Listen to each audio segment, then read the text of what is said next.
واقعہ اس مرد حر مجاہد ملت کا جس نے اپنی ساری زندگی دین اسلام اور ختم نبوت کے لیے وقف کر دی۔ کہا جاتا ہے کہ اس کا ایک بیٹا تھا جو شدید بیمار تھا، جسے ڈاکٹرز نے لا علاج قرار دے دیا تھا۔ وہ بستر مرگ پر تھا اور اپنی زندگی کی آخری سانسیں لے رہا تھا کہ ان کے گھر ایک بزرگ تشریف لے آئے اور آ کر اس مرد کلندر سے کہا کہ ہمارے علاقے میں ایک قادیانی مبلغ آیا ہوا ہے جو لوگوں کے ایمان خراب کر رہا ہے، لوگوں کو گمراہ کر رہا ہے۔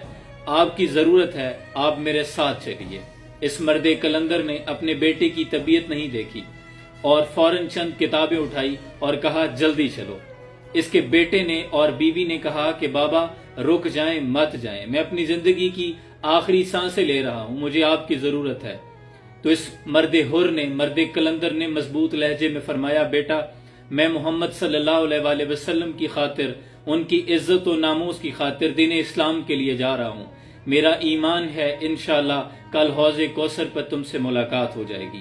اور یہ کہہ کر اجازت لی اور آپ روانہ ہو گئے۔ سٹے پہنچ کر ابھی بس میں بیٹھے ہی تھے کہ پیچھے سے کچھ اہل محلہ دوڑتے ہوئے آئے اور آ کر کہا کہ مولانا رک جائیں، ابھی مت جائیں، آپ کے بیٹے کا انتقال ہو گیا ہے، اس کا جنازہ پڑھا کر جائیے گا۔ جوان بیٹے کی موت باپ کی کمر توڑ دیتی ہے۔ اس مرد حر کی آنکھوں میں آنسو تھے۔ سرد مگر مضبوط لہجے میں فرمایا، جنازہ فرض کفایہ ہے اور امت مسلمہ کی رہنمائی فرض عین ہے۔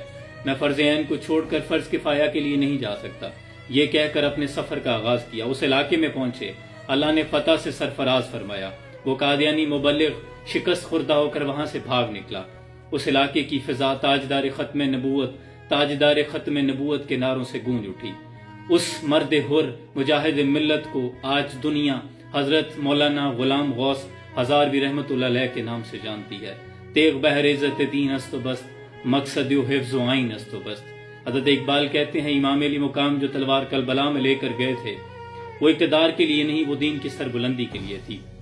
عہد حاضر گواہ رہنا، چراغ الفت جلایا ہم نے، راہ وفا کے قدم قدم پر ہمارے لہو کے چراغ جلیں گے، اور ہمارا لہو بھی شامل ہے تازین گلستان میں، ہمیں بھی یاد رکھنا چمن میں جب بہار آئے۔ کریم سے دعا ہے اللہ اپنی حبیب کی ناموس کے طفیل اس مرد کلندر پروانے ختم نبوت کی قبر پر بے حساب رحمتوں کا نزول فرمائے اور ان کے درجات مزید بلند فرمائے۔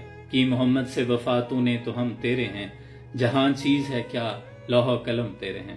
سلام یا رسول اللہ صلی اللہ علیہ وسلم۔